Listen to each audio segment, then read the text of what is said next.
Okay, just getting set it up here. Set up.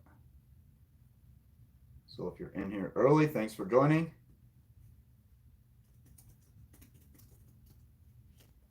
I'll save the intro for a little bit later. But if you're in here watching me, you know what this is. You know what it's about.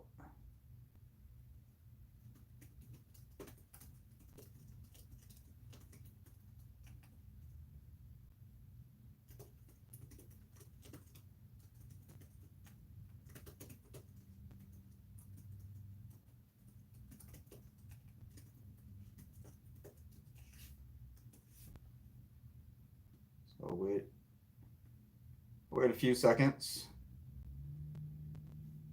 a few minutes.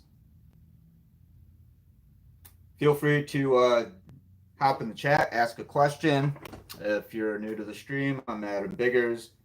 I covered Michigan football for a long time for several outlets. Now I am freelancing for Saturday Tradition. So check them out at SaturdayTradition.com. Follow them on Twitter at Tradition. And check out all of my Michigan football content. I'll go ahead and drop the link to my latest column. We're going to talk about Indiana. We're going to talk about the Jim Harbaugh to NFL rumors, which is a yearly thing that just blows my mind.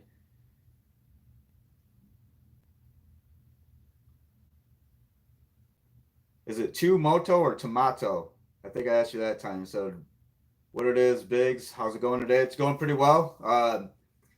Taking a break. I taking advantage of this really nice weather here in Michigan. It's like 70 degrees. And been power washing my house for about 5 hours. So I've been going strong since a little bit after noon, and so I decided to take a break. Tom like the name, Moto like motorcycle. It's Tom Moto. All right, glad we got that out of the way. Tom, if you have any questions, feel free to ask. Again, I dropped the link to my column. Why Michigan? Of course, every game's a must win, right? It's never we can lose this game, but Saturday, tomorrow, is a major must win for the Wolverines on several different levels. Not only to save the 2020 season, but also to avoid becoming a footnote in the history of Indiana's rise under Coach Tom Allen. The Hoosiers have been on the ascent for about the past 3 years now. They won 8 games last year, their most since 1993 under Coach Bill Mallory. So they have their highest ranking since 1988. Best believe they just beat Penn State 2 weeks ago. Best believe that Indiana is looking to make a statement, and Michigan does not want that on their resume. Jim Harbaugh does not want that on his resume. Not only the Iowa losses or the Iowa loss in 2016, losing to Michigan State, losing to Ohio State every single year, that's enough. Right now, Harbaugh and Michigan cannot handle you were knocked off by Indiana. And I'm not discrediting Indiana in any way. I think Indiana is a really good team. I've thought that for the past 3 years. I think Allen's done a wonderful job with the Hoosiers, and they're becoming a team that nobody wants to face. It's on the road. It's in Bloomington.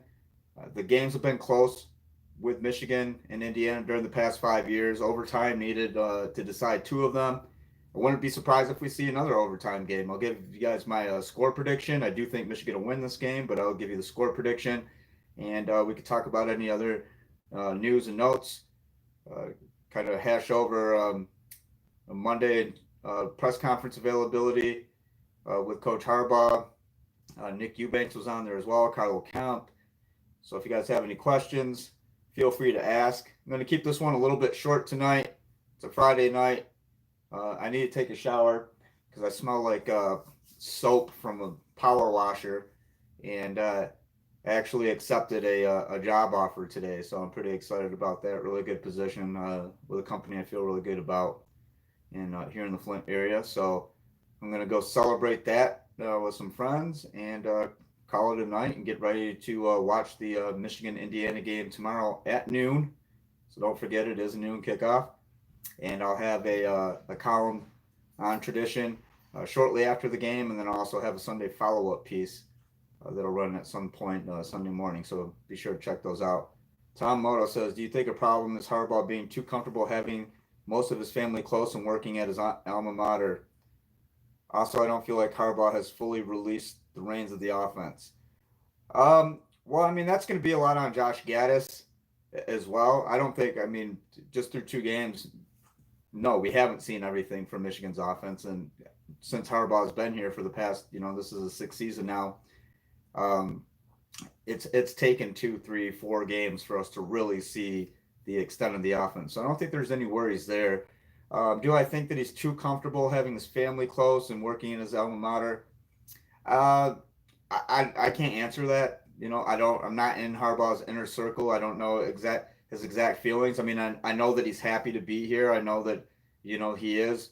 Um, very invested in the University of Michigan. I know that he, holds in high regard. Too comfortable? I don't know if I would go that far. I do think, and I think Joel Klatt said this earlier this week, or I believe it was Joel Klatt. Someone wrote a column. Whatever, for what it's worth, there's not going to be another coach that puts as much into this as Jim Harbaugh. I mean, that's my belief right now. And are there other younger coaches out there, other coaches who would put in more of an effort? I don't know. But I mean, I'm telling you right now, Jim Harbaugh, Michigan's not going to get anybody than Jim Harbaugh right now. Secondly, Michigan, I mean, winning 8, 9 games a season, I mean, hasn't that been Michigan football? I mean, we're acting like, and when I, kind of tongue in cheek, I'll say how Michigan has an entitled fan base. I mean, it's like Michigan fans believe that every single year that this was an elite team competing for a national championship, and that's just not true. A solid 8, 9 win team, maybe 10 win, maybe an 11 win, at the peak, but Harbaugh has Michigan back doing what Michigan did before Brady Hoke and Rich Rodriguez. So that's kind of my thoughts on the matter right there. I don't know how many we're going to get live tonight since it is kind of an impromptu thing and it is a Friday night. So I'm going to go ahead and I will give you my score prediction for Michigan Indiana. I think I would not be surprised if this is if it's an overtime game at all. I do believe, obviously if I think it wouldn't be surprised if it's an overtime game. It's going to be a close game. And we might see what we saw last week, just flip the score in Michigan's favor, 27-24 game, a 23-20.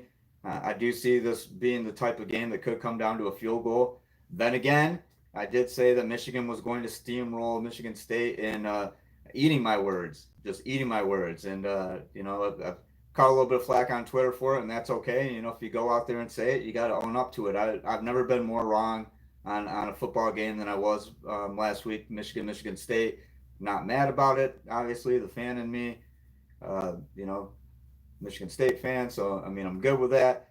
I was very critical of Mel Tucker as well, and but fact of the matter is, yeah, I win over Michigan, but you still lost to Rutgers. I mean, I don't know what won. The win over Michigan, does that make me happier, or is it you lost to Rutgers at home? Does that make me sadder? So yeah, Tom Moto says we were all wrong last week, and I think just about everybody was picking Michigan. I mean, Michigan was a 25 and a half point favorite at one time, at least a 3 touchdown favorite going into that game. So I don't think, you know, if you know about sports, you followed it, blah blah blah blah blah, and you were wrong on this game. I mean, it doesn't mean that you're stupid. It's just, hey, stuff happens. College football can be a wild game. I never expected Michigan State to go in there, own the tempo, make the plays when it matters most. I mean, we're talking about a team that just lost to Rutgers, 7 turnovers, 5 fumbles, 2 interceptions. So if you were to tell me Michigan State was going to go in there and win a close one, I would ask, for a sanity check. What we saw Michigan week one, just blowing open the big plays on the road against what we thought was a pretty good Minnesota team. I mean, and again, it's hard to gauge off of just one game, and I try not to get too high or too low, especially after not only just one game, but it's a season opener. But I mean, Michigan looked like it had what it takes, and national media was all over it. I mean,